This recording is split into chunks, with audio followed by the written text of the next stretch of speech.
Hey gang, Anthony Fontana here, alive after 5. Just wanted to say hi and hope everybody is doing well tonight. It's been a busy day, appointments all over Long Island, and just having a blast doing what I do. I love it, but the day's not over yet. I have somebody coming here in a little while for an appointment, and then an online webinar and a number of other things. So I want to welcome you just for taking a few minutes out to sit and join with me on these nightly visits that we have, and I really appreciate that. And let me tell you, I love it from the bottom of my heart. So if you're watching this as a replay, fantastic. If you're watching it live right now, also fantastic. If you want to comment in here, I'm going to try to acknowledge. Hey Sal, how are you? I can't always acknowledge because the screen moves and I can't see it that well. So I'm assuming that if there's green buttons here, I know there's somebody looking in. But usually people watch as a replay. So I want you to do me a favor and just let me know that. I appreciate that. And if you have any content here that you enjoy, share it with somebody that might need to see it. So let's go back to story. We talked about this whole week about the evil thing that sits inside you that affects your life, dramatically affects your life. Hi, Irene. It just does. Hey, Sal. Brooklyn in the house. So these individual stories that we tell ourselves are a reflection of what's going on inside us. It's how we were brought up. It's how the stories that we tell each other are the stories that are ingrained in our subconscious mind. And they elevate themselves to your conscious mind anytime you're in a situation and the brain thinks, let me bring up that story and get this thing done and move it on. I want to stay on the tracks going forward. It's just nonsense. And you know, how has the 1 or 2 or 10 stories that you're telling yourself, how have they affected you? We talked about this yesterday. And by verbalizing it, you're able to reach back into your mind and think, yeah, that has affected me.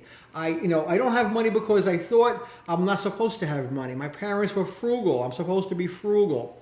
These are the things that I think people automatically work towards every time they're trying to move forward. Those stories pop back up like crabs in a barrel and they pull your butt right down into the barrel. It's you doing that. There's no one else controlling you. It's only you doing that. I mean, what future will you have if you don't make any changes in the stories that you have right now? If where you are today is not where you expected to be 5 years ago or 10 years ago, well, what caused that? Well, what caused that are, no question, the stories that you've been speaking, the stories that you've been telling yourself all these years. So if where you are right now is not where you wanted to be, well, where the heck are you going to be 5 or 10 years from now, or even a month from now, if you're telling yourself the same damn dumb story? You need to make a change, because if you're not making a change, expect to be where you are today in 10 years. Well, I got to tell you something. I'm not where I wanted to be. I'm not where I expected to be. I'm further along than where I expected to be. So I've exceeded where I expected to be, and I expect to exceed it greatly in the next 10 years. Yeah, I'm working 10 years out. I'm not working this week or this month.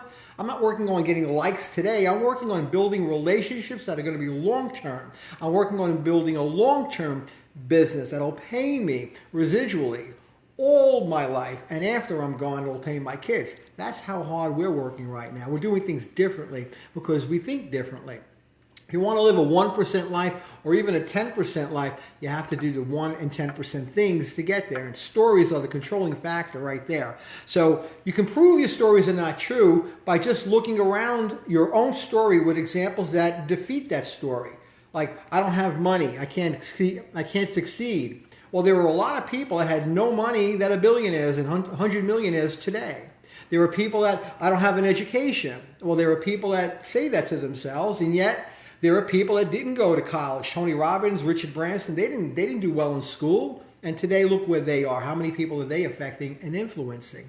You had a poor childhood. Maybe you had an alcoholic father. I know a lot of guys that had poor childhoods and alcoholic fathers and parents.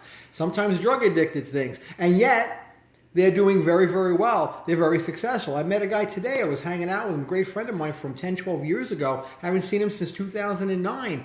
I was blown away by how different he is today compared to what he was doing back then. He was not doing well back then. I know everything about him. In fact, I know more today than I did even then, because he told me some stories that I couldn't believe. And yet here he is, successful, making multiple six figures, driving a Beamer. Great guy. I was blown away. I loved it. We had a great time eating French fries in a diner in Melville. We enjoyed ourselves.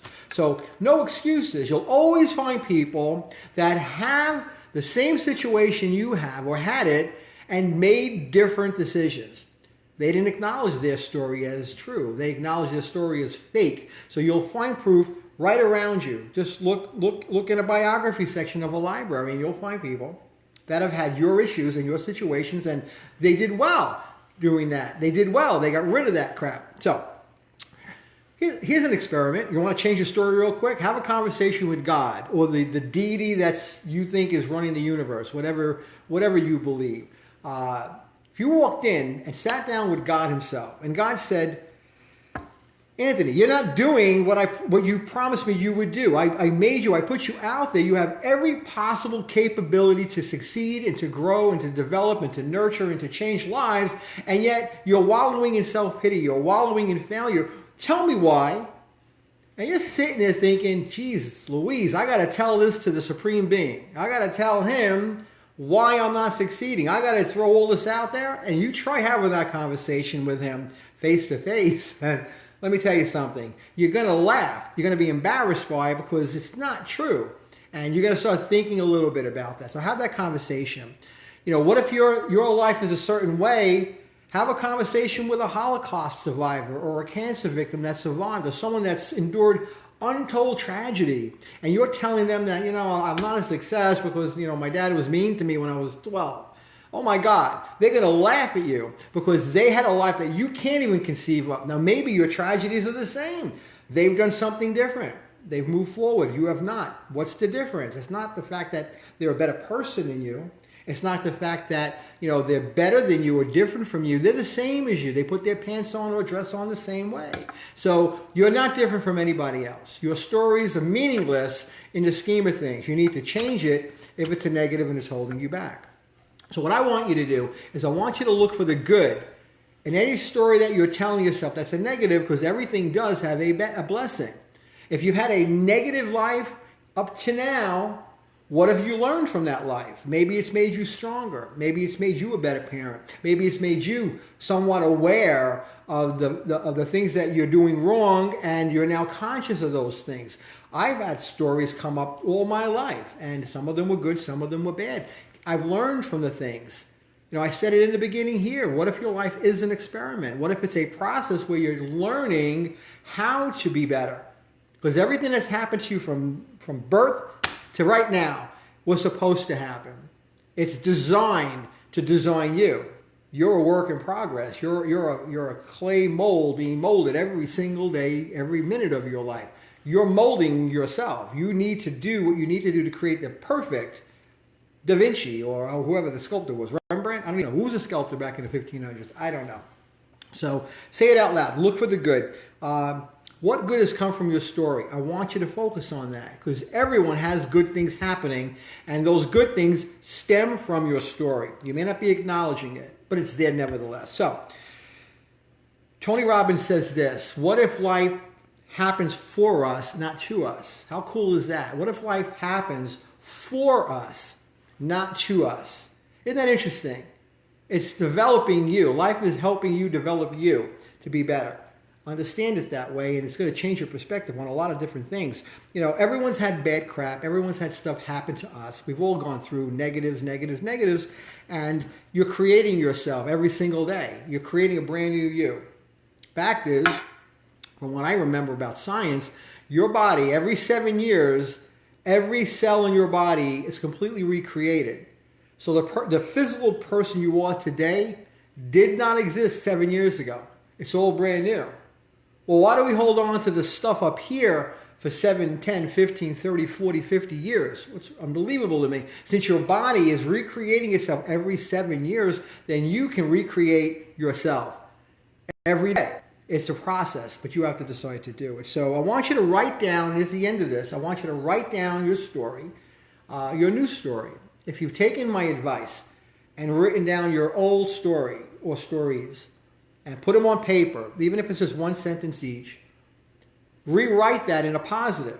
Rewrite a new story. How would you like to be 5 years from now, 10 years from now? Visualize it, vision it as it does already exist in your mind today. Write it down. And do that every single day, but do it today. Do it tonight. Take the time. Shut off the TV and do it. Where do you want to be a year from now, 2 years, 5 years from now? And I don't mean necessarily financial. You can put that down. Those are goal-oriented things. I'm talking about you as a person, you as an individual. The things that have been holding you back are no longer going to hold you back. I want you to do it, and I want you to loudly repeat your story, loudly, out loud, every day. That's how you change your story. By rewriting the programming like an Etch-a-Sketch. You got to write it out, write it out, write it out, speak it, speak it, speak it, and what's going to happen? You're going to recreate the patterns up here that are going to eliminate all that negative, stinking thinking that have been going on in your mind all these years. It will go away. You'll suppress it. It will always be there, but it won't rear its ugly head every time you're in a situation that requires some new thinking. Your old story is not going to come into play and say, see what I said, see what I thought, see what's happening.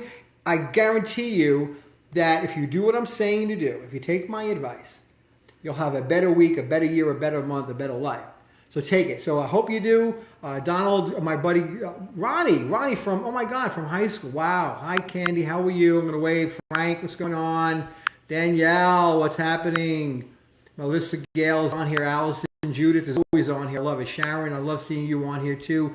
Chrissy, hi, buddy. What's going on? Todd, oh my God, so many of you are on here tonight. Wow, busy day. Irma's always on these calls. I love it. My friend Al. Alfonso, I tell you, I'm so proud of you. Maria, great person. Irene, oh my goodness, Sal. So I said hi, waved to everybody. Love you guys. I got to tell you, I appreciate anyone that walks in one of these little meetings with and listens to me. I mean, who am I? So I really appreciate it. I'm thankful that you do it. I know you're special. I know you're important. I know you got great things coming in behind you. So I love you guys. I'm going to jump off, finish my coffee. I have a client coming in. There's some calls to make. Have a great night. We'll love you. We'll see you guys tomorrow night. Same time, same channel. Love you. Bye.